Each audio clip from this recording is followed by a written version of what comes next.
Matters हैं, law and order के मसाइल आपके सामने हैं वहाँ के। बाकी जो मसाइल हैं हमारे फेडरल गवर्नमेंट, हमारे जो वाजिबात उनके मसाइल होते हैं। बाकी हमने किन चीज़ों पर ज़्यादा फोकस करना है, क्या हमारे इस वक्त कितनी गुंजाइश है हमारे पास, उसके मुताबिक हमने क्या करना है अपनी पार्टी पॉलिसी मैनिफेस्टो के मुताबिक। और यहाँ पे मुलाकात ही 2-2 महीने नहीं छोड़ते ये लोग। तो बेसिकली ये ज़्यादती है बहुत बड़ी। मेरे ख्याल में पूरी कौम ये जानती है कि इमरान खान के साथ ज़ातियात की जा रही हैं। जो लोग भी ज़ातियात कर रहे हैं, मैं उनसे यही कहूँगा कि पाकिस्तान के नेशनल इंटरेस्ट के लिए इमरान खान ने हमेशा कहा कि मैं माफ़ करने को भी तैयार हूँ, मैं मुज़ाकरात के लिए भी तैयार हूँ। लेकिन जो लोग हरदर्मी कर रहे हैं, अना का मसला बना रहे हैं, वो वक्ती तौर पे शायद अपनी अना को तस्कीन तो पहुँचा रहे हों, लेकिन वो पाकिस्तान को सिर्फ नुकसान नहीं दे रहे, ठीक ठाक ऐसा नुकसान दे रहे हैं कि नस्लों तक ये बात चलेगी कि ये वो लोग थे जिनके टाइम में पाकिस्तान में हुआ था। और उससे पाकिस्तान को आज नुकसान हो रहा है माशी तौर पर। पाकिस्तान में जो इस वक्त पोलिटिकल स्टेबिलिटी नहीं है, पाकिस्तान के अंदर जो इस वक्त क्राइसिस है इकनॉमिक, इन सब की वजूहत यही लोग हैं।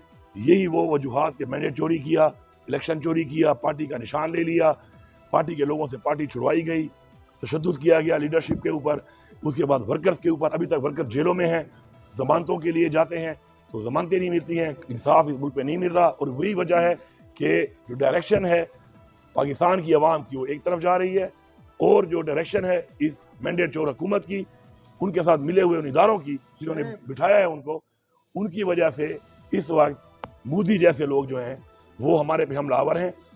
और